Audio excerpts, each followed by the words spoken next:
Hi, Erica Cameron here. The Speed of Trust. I listened to the audio. I can't say that I read the book, but it's the same difference. I got the information basically. um, the attorney of my company that I'm with actually mentioned the book, and I just had to read it because we think of trust as something, of course, in relationships, and usually some of the best relationships, of course, that we have usually have trust in them. So we don't really think about it on the terms of value as far as money or exchange of service is concerned. So some of the key points, stories that kind of stood out with me with the Speed of Trust was there was a man who owned his own vending food, kind of like a little food truck, and it was just him, and he realized that he was losing customers because he wasn't able to service his customers as quickly. So what would happen would be the customers would actually go across to different vendors or go to different stores around the way because they didn't want to wait in line, especially like during lunch or for breakfast. So what this person did, he actually created a tip jar. I mean, not a tip jar, but he created a change jar where he trusted people to make their own change. So, people would be going through the line, and he would just be like, make your change down there. And so the coolest thing happened. He stayed one person working his food truck, and not only that, his business increased, plus his profits increased, because he decided to trust people. Like, how incredible is that, Then there was this other story that was actually pretty hilarious, at least I thought so. And it was about this insurance company. Whenever people would file a claim, it was so hard. And the insurance company would literally grill their customers, like, okay, you had there was a car accident, so who was at fault, and are you sure that there was a scratch there, wasn't there before, like just crazy questions that people were like, okay. So needless to say,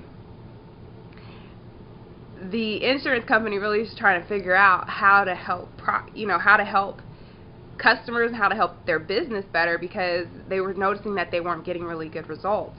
So finally, they decided to trust their customers more.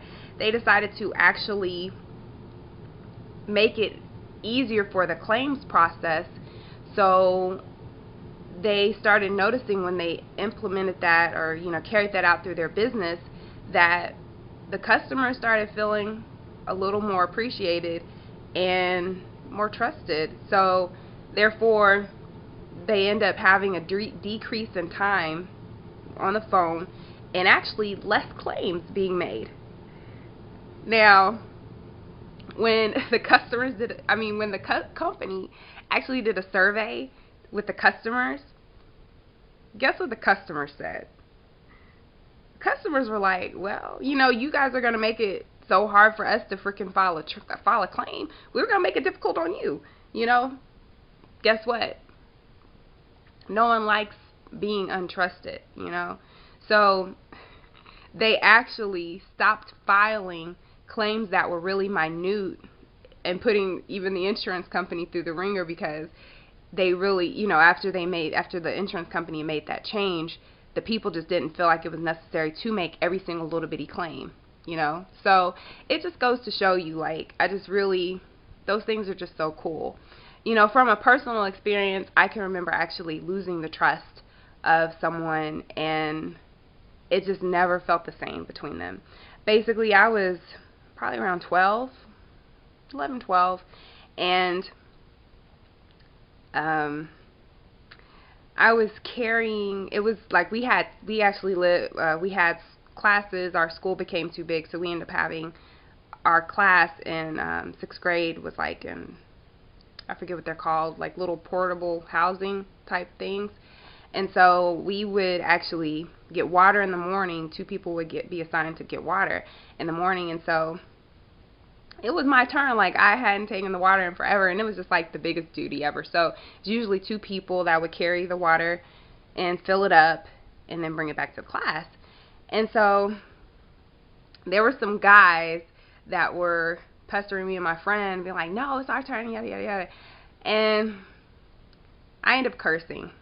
And I, you know, basically said, get away from the effing water. And, you know, kind of as a shock value to get them to stop. Like, let us carry it. Like, we haven't been able to do it. You guys do it all the time. And so I went to get the water, came back. And, of course, they told on me because, you know, whatever. So I didn't get in trouble.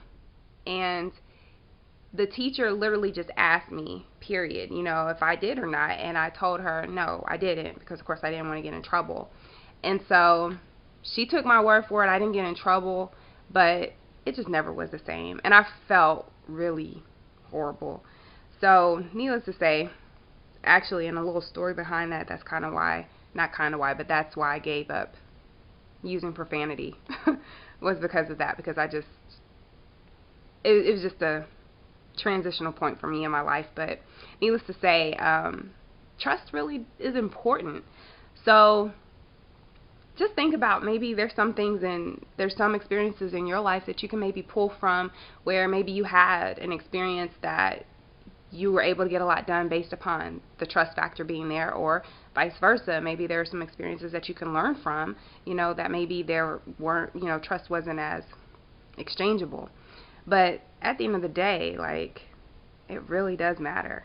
So I just wanted to share that with you guys. You know, if you haven't read the book or listened to the audio, Speed of Trust, it's definitely worth reading, especially if you're serious about certain aspects in your life.